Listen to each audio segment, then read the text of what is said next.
কালো রঙের আবেদন কখনোই ফুরোয় না। গান, কবিতা কিংবা ফ্যাশন সবখানেই কালোর নিজস্ব আধিপত্য। গানে গানেও ফুটে ওঠে সেই কালোর আধিপত্য। চুল কালো, আঁখি কালো, কাজল কালো, আরও কাজলের চেয়ে কালো কি আছে আর বলো। রবীন্দ্রনাথও যেখানে তার প্রেমিকার চোখের কালোয় মুগ্ধ হয়ে লিখেছিলেন, কৃষ্ণকলি আমি তারেই বলি।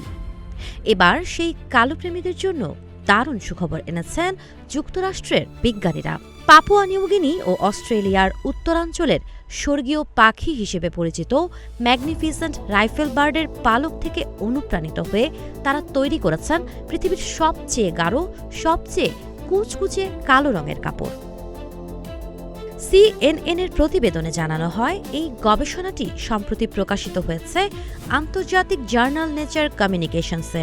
গবেষণায় সাদা মেরিনো উলকে প্রথমে পলিডোপামিন দিয়ে রঞ্জিত করা হয়, যা মেলানিনের কৃত্রিম রূপ। মেলানিনই মানুষের ত্বক, চুল ও চোখের রং নির্ধারণ করে। এরপর কাপড়টিকে প্লাজমা চেম্বারে নিয়ে তৈরি করা হয় সূক্ষ্ম কাঁটার মতো গঠন, যাকে বলা হয় ন্যানো ফাইব্রিলস। এই কাঠামো আলো শোষণে এতটাই কার্যকর যে এটি প্রায় ৯৯.৮৭% আলো শুষে নিতে পারে।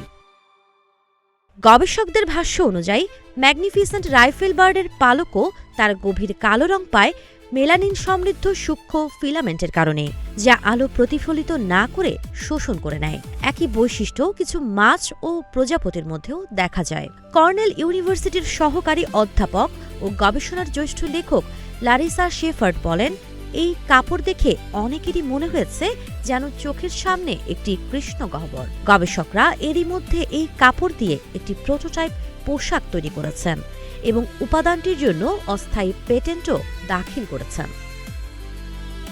ভ্যান্টা ব্ল্যাকের মতো অতিমাত্রায় কালো উপাদানের তুলনায় এই নতুন আলট্রা ব্ল্যাক উল এর বড় সুবিধা হল এটি পরিধানযোগ্য এবং তুলনামূলকভাবে কম ব্যয়বহুল।